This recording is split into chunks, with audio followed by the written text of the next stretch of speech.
Hey, everyone. Welcome back to this week's edition of the Commercial Real Estate 101 podcast. It's great to see you all this afternoon. Today, we have a phenomenal guest. I'm really interested in talking about the subject of business automation, as it's something that I've been trying to do continuously in my business. And interestingly enough, I actually saw today's guest, Blake Frampton, on LinkedIn. He's posted a few videos of things that he's been doing in his business to be able to automate things. And I thought it'd be a great discussion to just have him on the podcast to talk a little bit about that particular process. So, Blake, welcome. It's great to see you.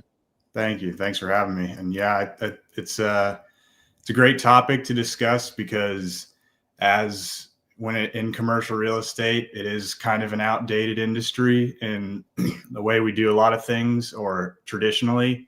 And so, yeah, automation in certain areas can definitely help in a big way to help free up time mainly. But just to make your workflow more efficient. Yeah. And I think the goal for a lot of people, I can speak for myself and maybe a lot of our audience members, is that, you could be a show of one for a certain period of time. But if you start to scale and you want to scale it to any sort of level, you have to find ways to replace yourself.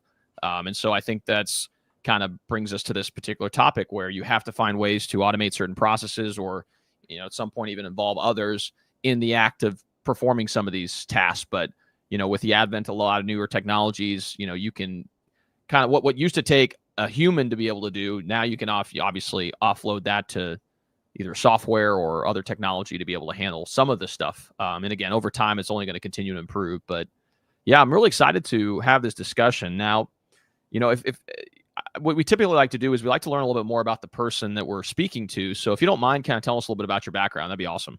Yeah. So actually, my background started after college. I was a background actor in LA. I was on a lot of TV shows and movies and even a Super Bowl commercial. But once COVID hit, that was kind of my time to all right, that adventure in my life has kind of run its course.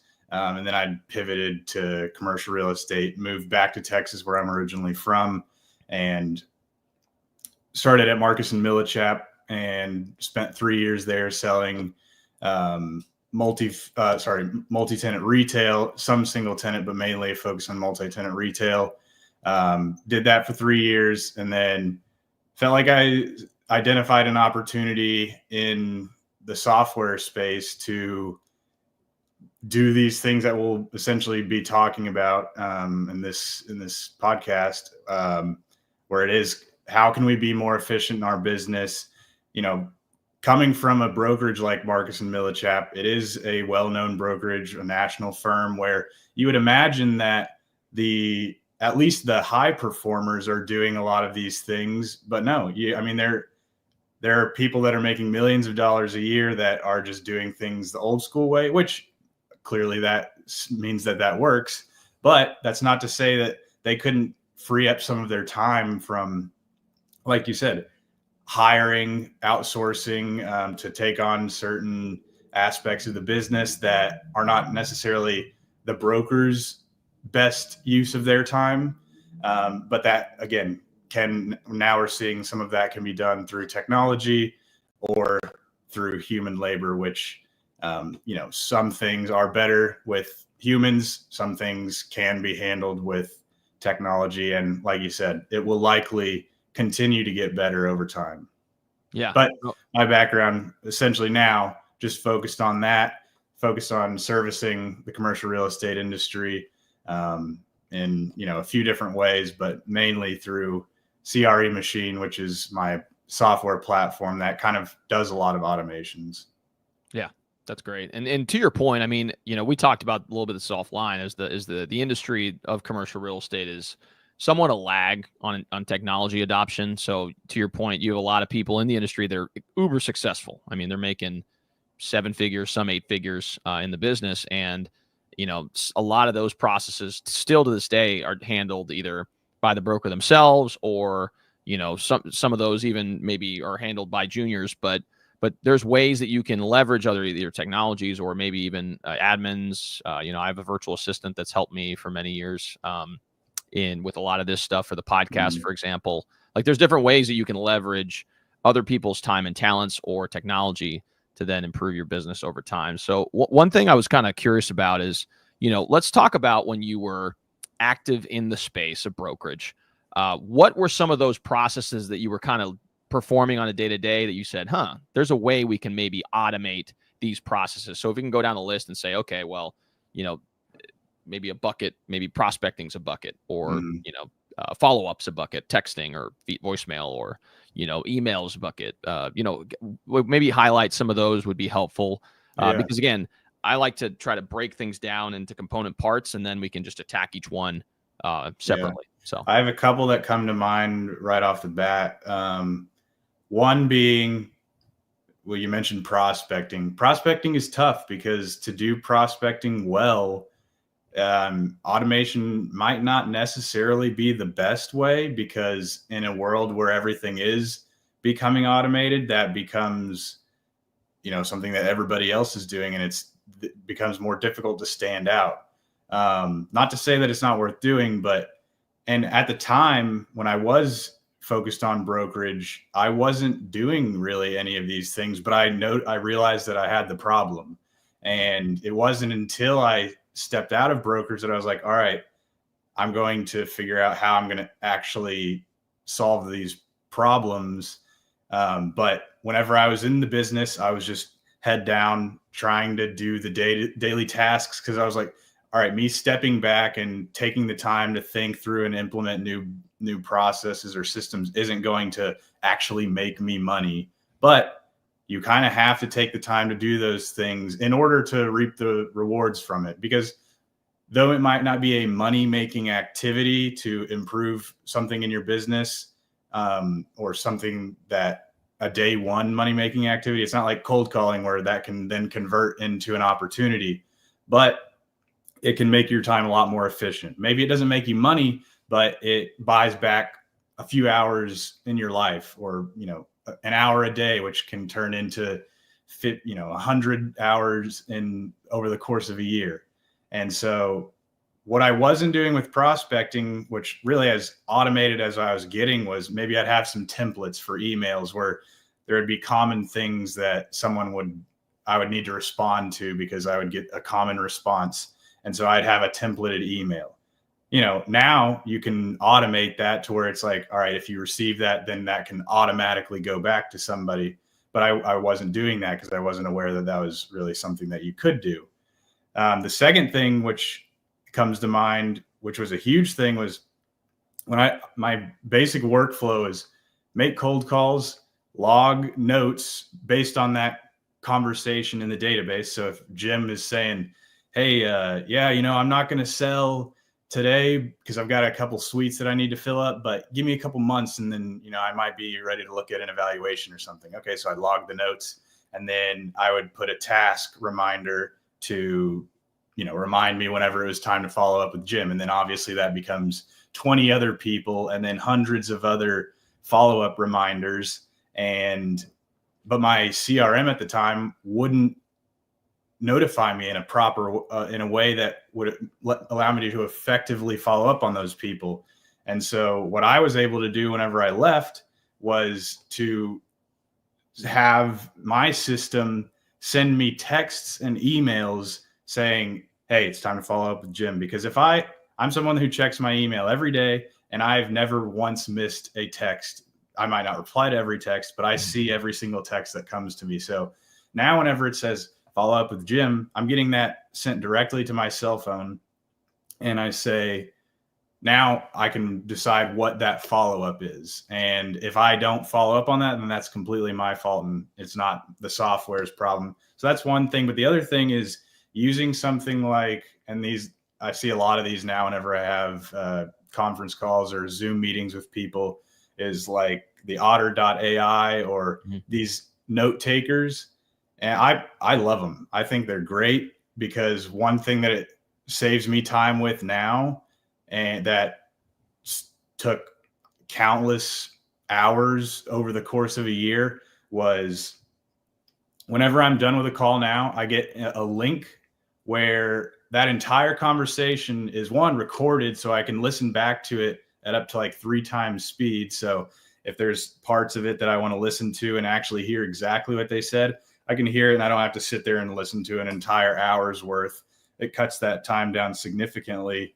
But I also get a link, and in my notes section of the database, I just paste that link in instead of me, manually typing out all these notes and thinking back like, what did he say in the first 5 minutes? And I can't remember because I was more focused on the conversation itself. And I'm just personally not good at typing notes while I'm having a conversation because one, either my ability to converse with the person drops, or I'm focused more on the conversation and I'm not really logging any notes. And then it's just all about memory from 45 minutes ago. If it's an important detail and it needs a detailed note, then that could take, 5 to 10 minutes per person, especially when you're trying to make 50 to 50 plus cold calls every single day. So that time compounds over the course of weeks and then years. So that's something that's very simple, but saves me a ton of time. And that was something in brokerage that I definitely can remember.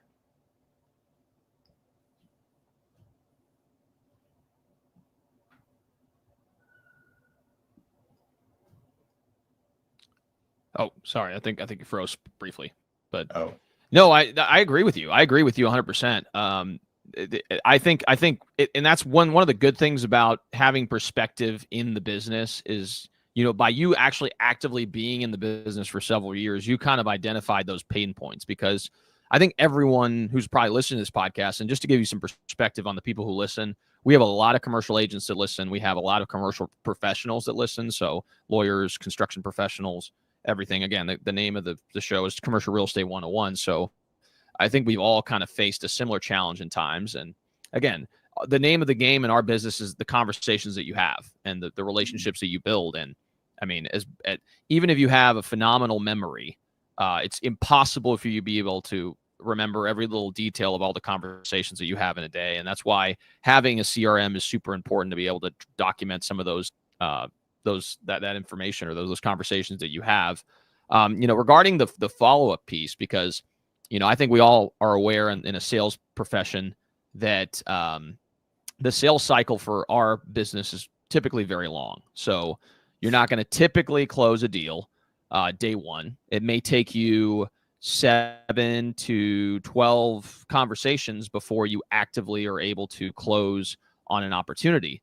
And so, I'm kind of curious regarding the follow-up piece. You mentioned having an email follow-up that you're able to send to yourself, either email or text. Are there different ways that you've found to be most effective to follow up, whether that's just calling them again or shooting them a text or an email? How exactly do you typically handle that process? Yeah, it depends. I try to make it where I'm not following up over the same communication stream every single time. So if I'm constantly calling someone, I feel like if I continue to only call them, if I'm not getting feedback from that, like if they let it go to voicemail or something, then I want to, all right, next time I'm going to follow up over text, and then I'll follow up over email and just kind of balance it out. Maybe it's a call, text, email, email. That way I'm just keeping it, I'm touching them in several different ways to where I'm not just badgering them on one specific communication format. Yeah, that makes sense. Yeah, completely. So, I mean, it kind of brings me to my next question, which is related to, related to some of the strategies that you found most effective. Because I think one of the things that I'm curious about is, obviously you've now been in the business of the software space for a little bit of time now, and I'm sure you're starting to get some feedback from the people that you've ultimately dealt with about things that work great, things that they would like to see as far as additions. Could you share some insights pertaining to some of the processes, or maybe the things that you've been able to kind of modify within your particular software system, and then some of the other maybe items that you've gotten feedback from your clients on, so that it gives people ideas on ways to potentially automate some of those processes. Yeah. So what a lot of my software is able to do is condense all the different third-party features that you might have from other software. So, for example, to me, one thing that was huge, and it's proven effective from using it on social media, is linking my calendar, which is integrated into the CRM, to LinkedIn. So I basically have the little thing below my profile, my profile picture that says schedule a meeting, and all they have to do is click on it, pulls up my calendar. Whereas typically, sorry, my dog is no worries today.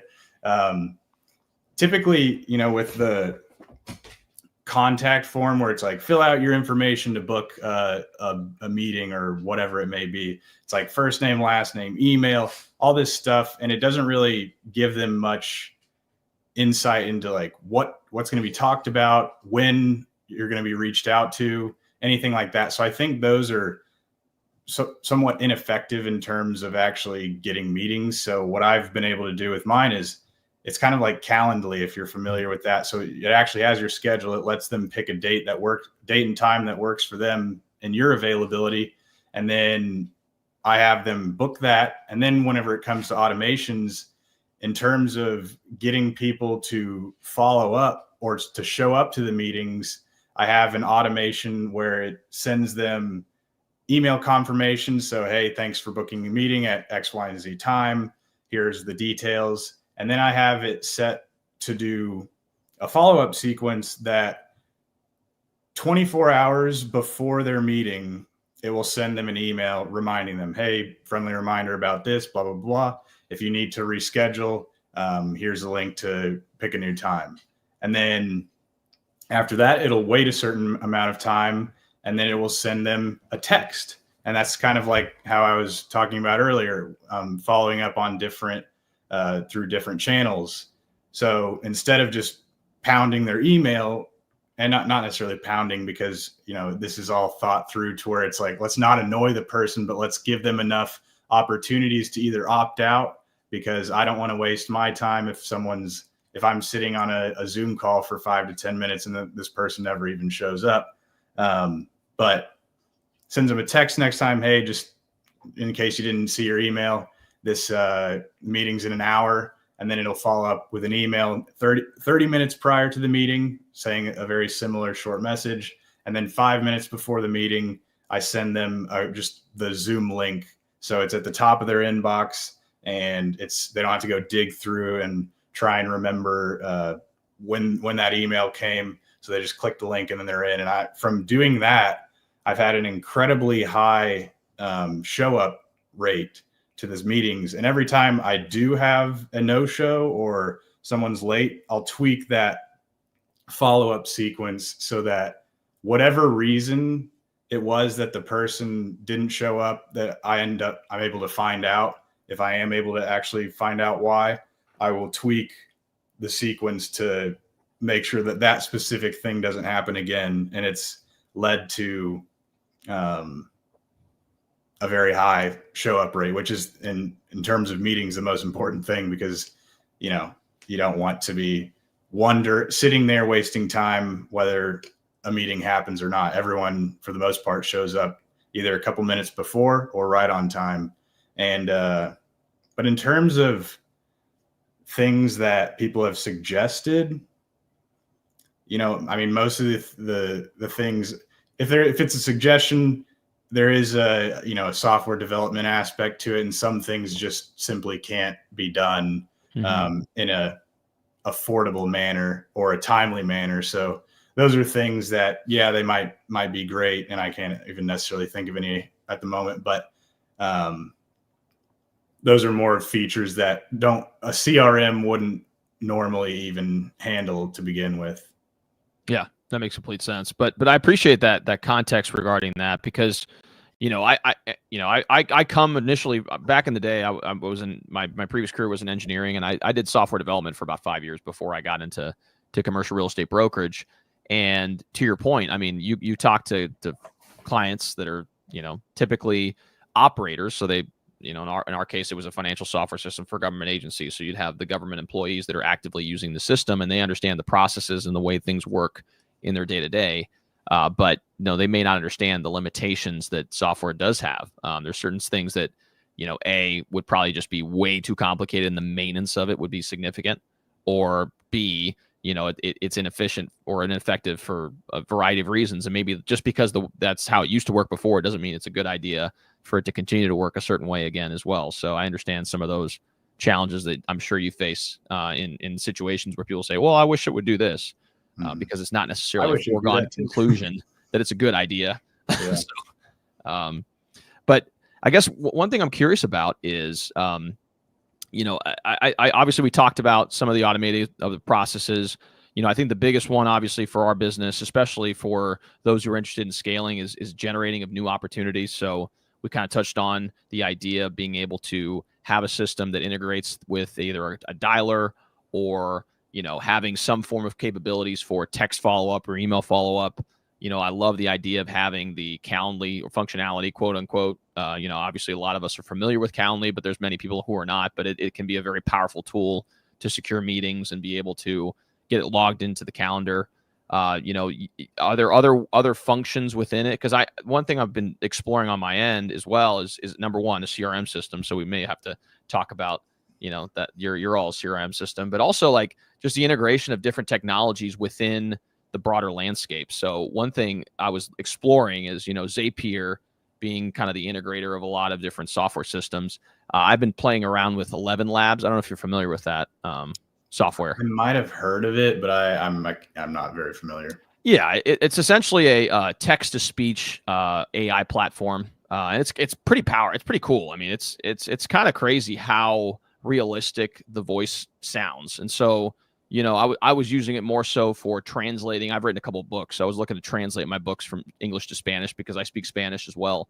And, I've been able to kind of build that side of my business a little bit as well. And so I wanted to kind of translate my books into Spanish utilizing this technology. But, if there's ways that you can then integrate that technology into either voice messages or voicemails as well, it could, be kind of powerful. So, that's one area that I've been kind of exploring on my end, but I'm not sure if you've also explored, options on the voice. I watched a few of your videos as well. So I know you've obviously explored options on the texting side, email side, voicemail side. So, yeah. Well, in terms of what I'm familiar with and what my system is capable with, which was, I guess, really what I have experience with is, the emails, texts. You could do voicemail drops. Again, you had mentioned like a power dialer. Those are all powerful tools. I never used a power dialer whenever I was at Marcus and Millichap. I don't know if they discouraged or didn't allow it, but no one had even mentioned the idea of using one.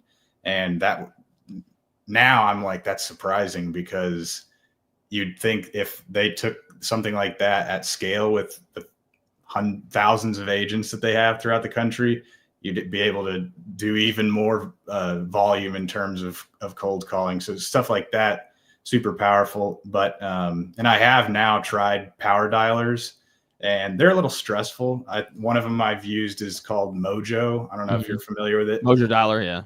Yeah, I mean, it's great, but you can dial up to 3 lines at the same time.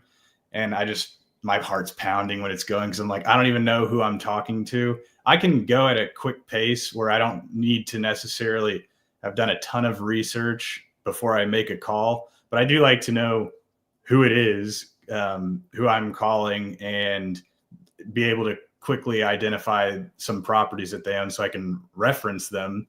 But whenever you're doing a power dialer at that level, it's like you don't know who's going, because it's showing 3 names at the same time, and then it's quickly changing those and leaving automatic voicemails and stuff like that. So that level to me is too much. But maybe like a single line where it's like, all right, calling this person, and then it just automatically goes to the next thing, rather than you having to manually type in the number or copy and paste it to a dialer on the computer.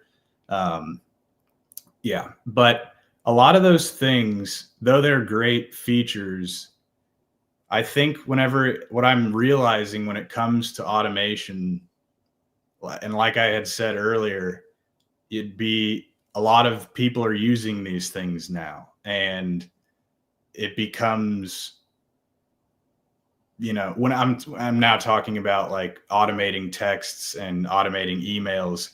If you don't automate, or if you're not sending personalized emails, we'll just talk about emails in a effective way, basically calling out personalized things about the prospect you're trying to target, then it's going to quickly just be glanced over and thought of as spam. And they're going to identify, oh, he's probably sending this to thousands of other people, and they're never going to respond to that, because a lot of the software today can do the mass personalization where it says their name maybe in the greeting. So, hi Jim, hi Sally, hi John, whatever.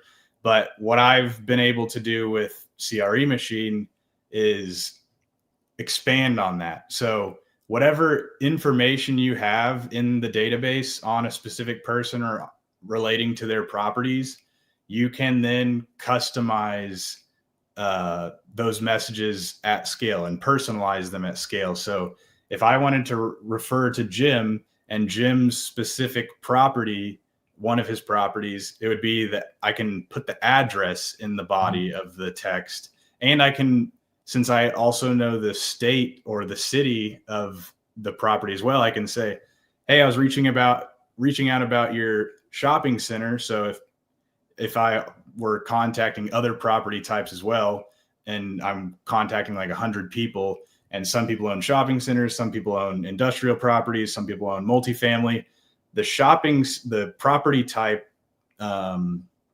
could be mass personalized. So for Jim, he owns a shopping center. For John, he owns the industrial park. Sally owns the multifamily property. So that's one thing. And then I can personalize all their addresses that I'm referring to.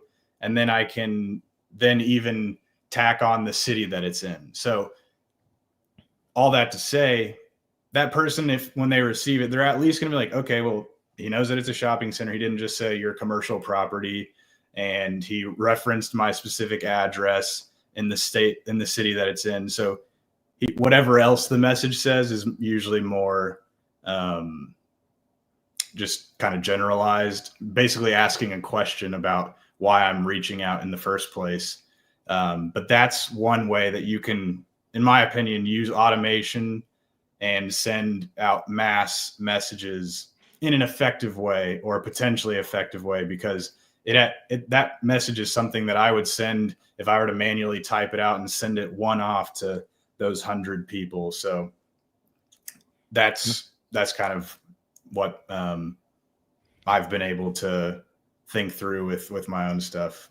That's great. Yeah. And, obviously on the investment sales side, you guys are operating all across the country too. So, being able to be that granular when it comes to the area that you're in does make a difference, because it feels like a little bit more personalized. And, on the other side, like, I do a lot of stuff predominantly in Louisville, Kentucky, and in southern Indiana, and really stretching into the rest of Kentucky and stretching in a little bit into Ohio. But, one of the things that what you're just kind of describing could be powerful is, if you identify a property that's located in this particular submarket and you're targeting a few properties in that area. I'm big into education. So being able to have some value to share with owners without just calling them and asking them, hey, are you willing to sell? So being able to craft messages that are targeted to, let's say, 50 property owners in this little area, and saying something along the lines of, hey, this building, hey, XYZ individual, I noticed you own this property at 123 Main Street here in Louisville. I don't know if you knew this, but 6 months ago there was a property that traded at $124 a square foot, back over in January. And then all of this can be hard coded, right? You can put this all in because it's unique to those people who are in that area.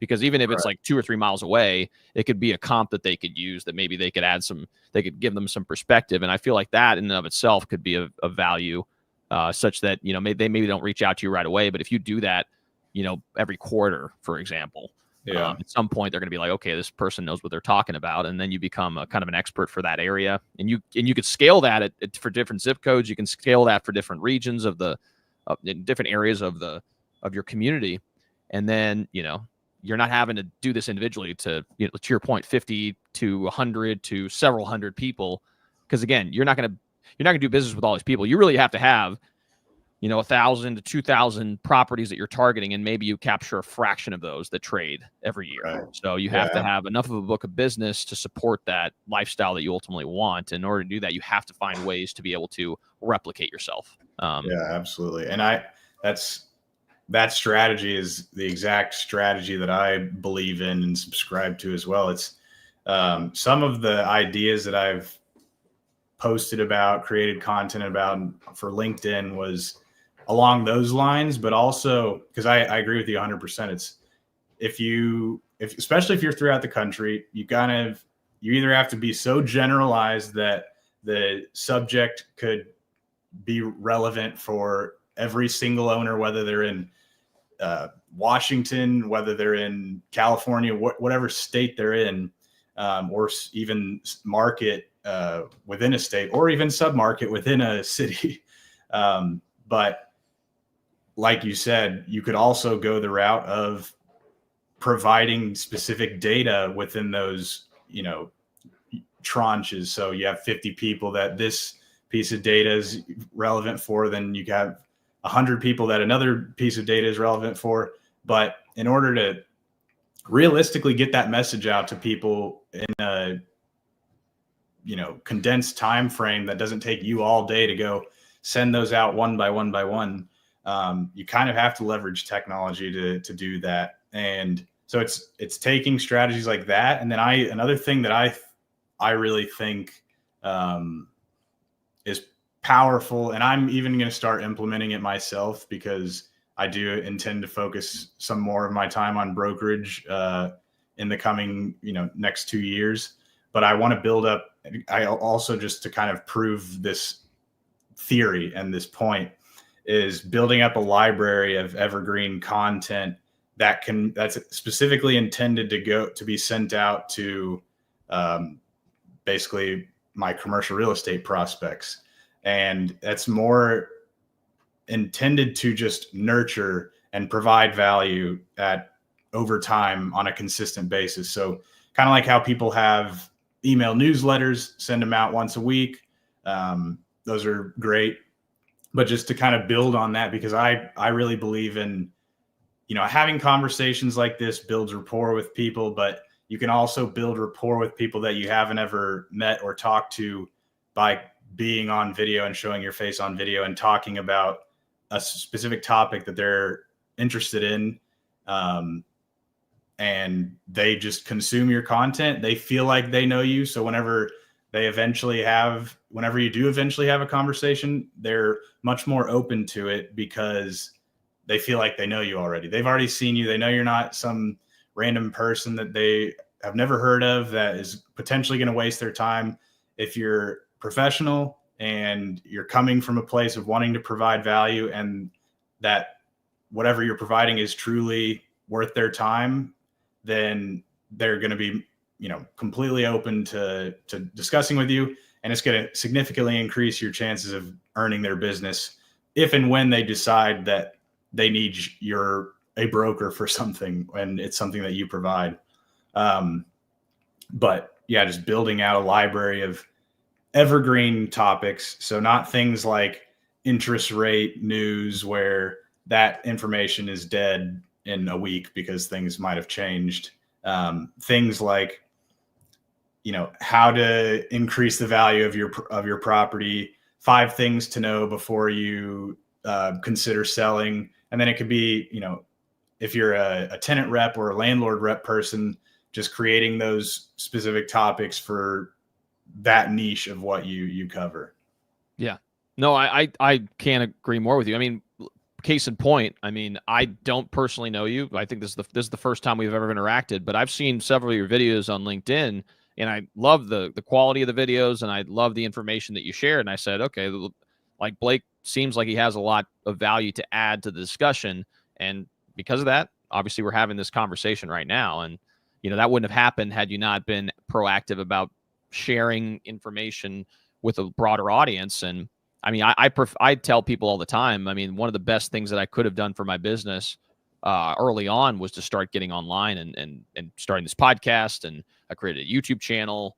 I started writing books and pushing them out there. And over time, it creates this flywheel to where now, I mean, in my local market, I'm an active agent in the local market. A lot of people know what I do, and I've gotten a lot of business from people just because of the fact they saw me on YouTube or LinkedIn or something else like that. And it creates this flywheel. Granted, it's a long game. You can't rely on it only, but I do believe that long term, it's one of the best investments you can make in yourself is to try to build out that, library as you describe it.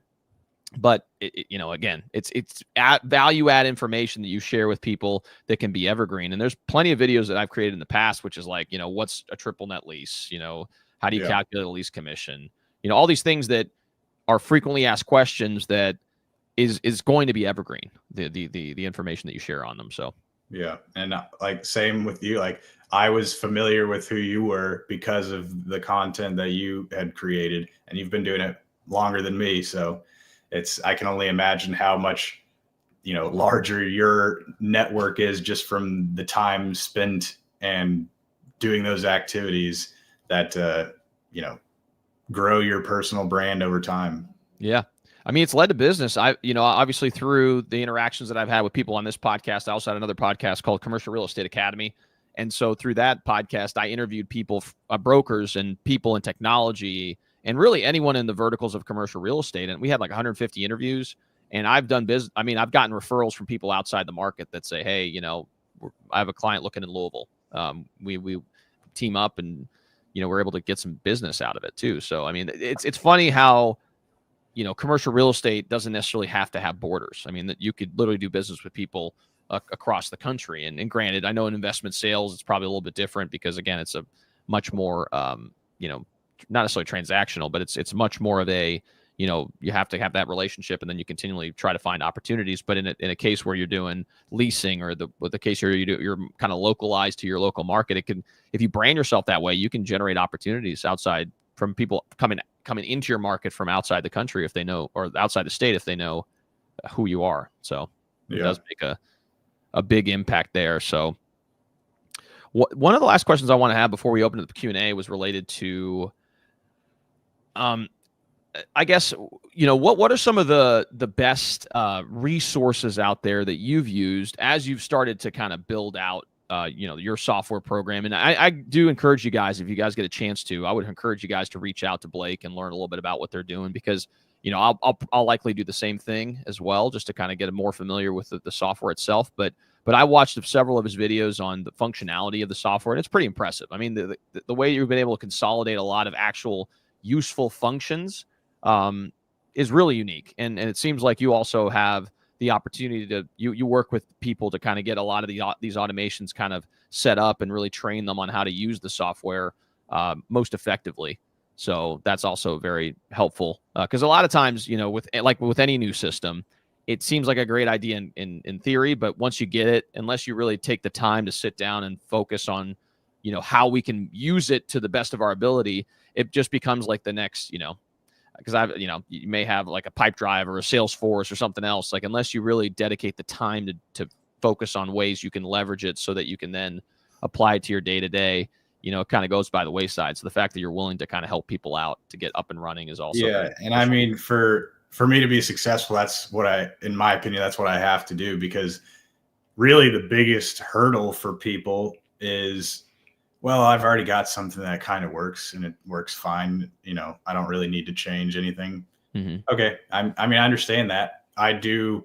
And I'm not the kind of salesperson that likes to push, I want it to be a good fit both ways. I don't ever want to feel like I'm being that used car salesman, just trying to get someone just so I can get a few $100, no, I know that the value that I'm going to have to provide is not just delivering the software.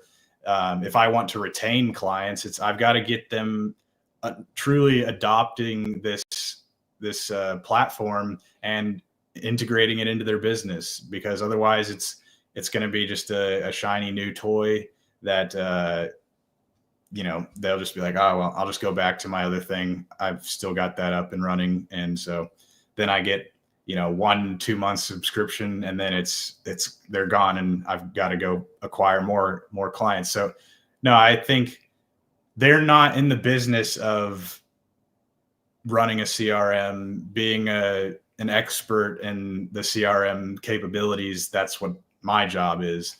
And so it's until I'm able to build out a team that handles that stuff for me, I am the one that works hand in hand with people, make sure if they have a specific automation that they'd like to potentially have for their whatever they're doing in their business, I'll go help them build that out. I just need them to explain, hey, if I can have X, Y, and Z happen, then that'd be great. Okay, I can go do that for you. And then I can even teach them how to do it. So in the next time, if they don't want to have to reach out to me, then they can kind of start learning how to do it themselves.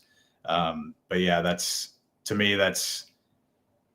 in order for me to be successful and for them to be successful using my stuff, I have to be able to walk them through that process, and us doing it together.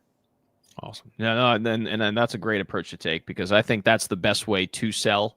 I view it as, as more of a consultative approach as opposed to a high pressure sales situation. And granted, I'm sure there's situations where high pressure sales works, but most of the time people are left with somewhat of a regret when they make a decision that were made under duress. So I take the similar approach to you, where it's like very consultative. It's like, hey, I want you to be successful. So if there's a way we can make this work for you, great. If not, then, again, it's not for everyone. So I think you're wise to take that approach. And that's great to hear that you're willing to do that.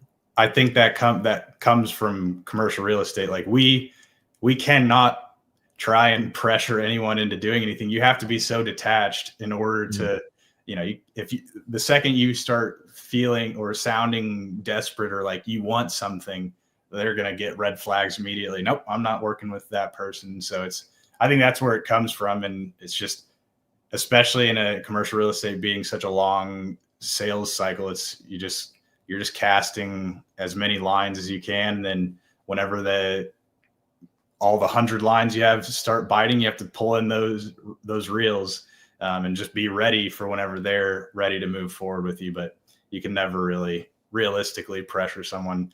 That's, again, like something for used car sales, where all you have to do is get them in the car and get them off the lot, and then your job's done. Exactly. And they come back on the lot and they're complaining about something. You're like, oh, you signed on the dotted line, that's man. not So my problem. Yeah. No. Sorry, bro. Yeah.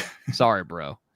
That's awesome. So, what are some of the resources that you've leveraged or utilized to, come up with new ideas for things that you incorporate in your software, or, what have been some of the more helpful tools and resources for you as you've begun to scale?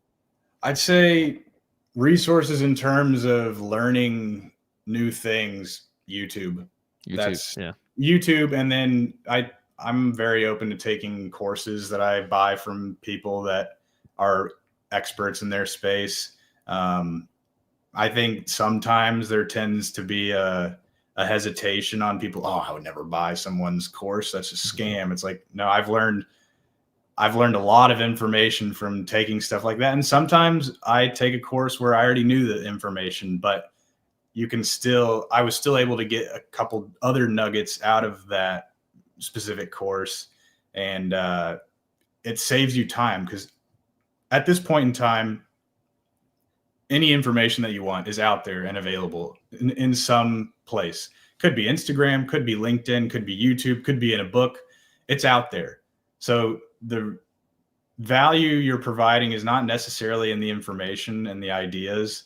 It's because a lot of the ideas that I have now that I post about on LinkedIn are ideas that I got from other places, and I just put my own twist on them and I make it relevant to what I'm talking about, which is commercial real estate. But a lot of the ideas that I get are from outside of the industry. They're all right. What's working in other industries that are similar enough to commercial real estate in the sense of, it's kind of a boring industry. It's not, it's not something like a product where you can sell it online to just the general audience. These are things where, okay, how are these attorneys being successful using technology and using social media? How are these accountants? All these things. And you'll find them on YouTube or other social media platforms. They have some of them have huge followings, and it's like, how do they have huge followings if I would never follow an attorney or follow an accountant, yet I do. And I'm not even necessarily interested or will need their that person's services, but they've found ways to use technology for their business and use social media to grow their business as well in different ways.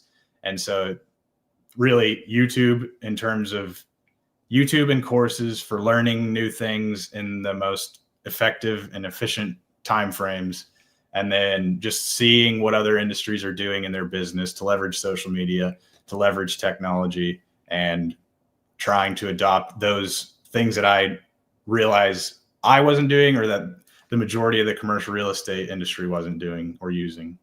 Yeah, that's a great idea too. Just being able to follow people in other industries that are doing unique and cool things, and being able to apply the lessons that you learn from those experiences into your business. I mean, I follow several, AI influencers on LinkedIn. I follow, to your point, lawyers and accountants doing certain things in their business, particularly on the content creation side. Just the ways that they present the information, and maybe ways that we can potentially, modify what we do to be able to maybe get better results in our day to day. And, all those types of ideas, just, there's some transferability there.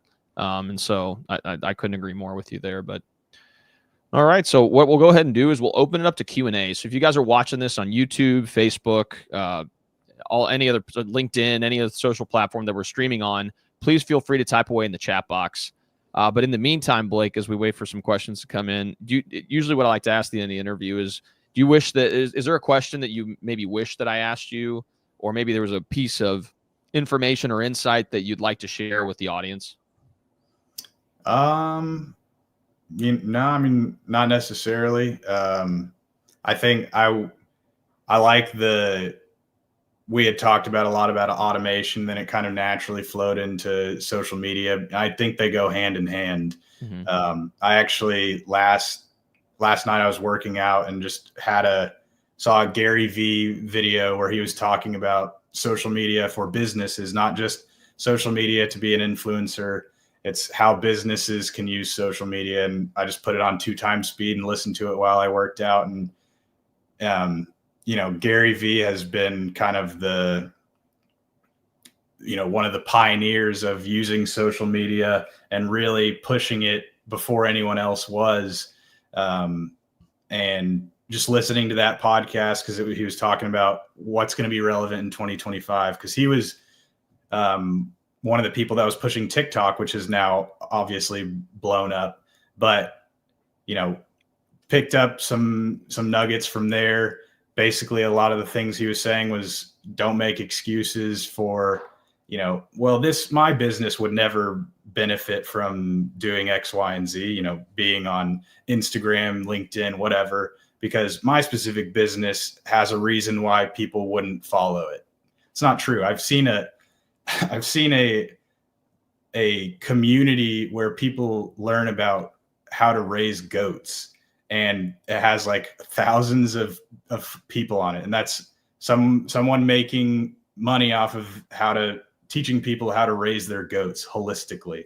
And, that alone speaks volumes to how, if you can, whatever it is that you're doing, as long as you have information or a process for people to follow, you just have to communicate it in an effective way and provide value. And the community and the algorithms will feed those specific people that need you to you.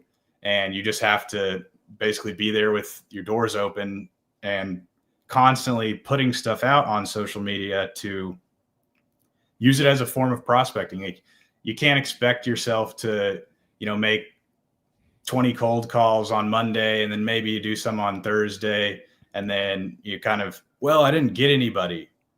It's the same thing with social media. Oh, my first few posts didn't reach anyone. Well, maybe you're not very good at it yet. Maybe the algorithm hasn't felt like you've contributed enough to where it's like, all right, let's start pushing this person's content out there. But eventually they will find the right people and they will deliver your stuff to them. It's just, a lot of it's just a skill thing, and you have to get better at cold calling, just like you'd have to get better at,